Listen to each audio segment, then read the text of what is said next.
Hello বন্ধুরা, আজকে তোমাদের সাথে শেয়ার করব মানকচুর পাতা বাটা। এটা অনেক পুরনো আমলের একটা রান্না। এখন প্রায় অনেকে জানেই না বা হয়ই না আমাদের কারোর বাড়িতে, কিন্তু আমি এটা বহুবার খেয়েছি। আমাদের বাড়িতে এটা হয়েছে এবং এটা আমাকে প্রত্যেকবারই খাইয়েছে হয় আমার দিদা নয় আমার ঠাকুমা। অ্যাকচুয়ালি এটা দিদা ঠাকুমার আমলেরই রান্না বলতে পারো। তো দেখো, এখানে আমি মানকচুর পাতা নিয়েছি এবং এই যে পাতার ডান্ডা বা ডগা যাই বলো না কেন, এগুলো কিন্তু রান্নার মধ্যে দেব না। এগুলোকে সুন্দর করে কাটার সময় ছাড়িয়ে কাটবো, ছাড়িয়ে ফেলে দেবো এটাকে। এরপর এটাকে শিলে বেটে নিতে হবে, কিন্তু আমি সময় কম থাকার দরুন তোমরা দেখতে পাবে যে আমি শিলনোড়ায় বাটিনি, জাস্ট কুচিয়ে নিয়েছি পাতাগুলো। কিন্তু অ্যাকচুয়ালি নিয়ম হচ্ছে এটাকে জল ছাড়া শিলনোড়ায় বা মিক্সিতে বেটে নিয়ে রান্না করতে। তো সেরকম যদিভাবে করো তাহলে সেটা খুব তাড়াতাড়ি হয়ে যাবে রান্নাটা, কিন্তু আমি সময়ের অভাব থাকার কারণে আমি এটাকে করে নিয়েছি, এইভাবে কুচিয়ে নিয়েছি।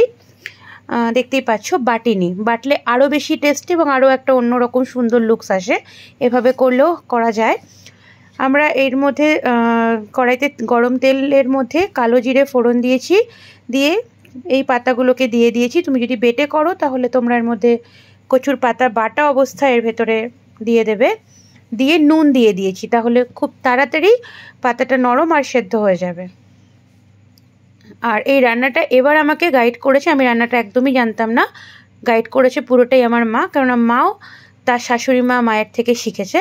আর এটা আমাকে মা গাইড করেছে। দেখতেই পাচ্ছ কালো জিরে দেখা যাচ্ছে। এরপর ধীরে ধীরে এর মধ্যে হলুদ গুঁড়ো, লঙ্কা, তুমি লঙ্কার গুঁড়ো এখানে ইউজ না করলেই ভালো হয়, কাঁচা লঙ্কা ছোটো ছোটো করে কুচো করে দেওয়া, আর দিয়ে দেবো হচ্ছে একটুখানি চিনি।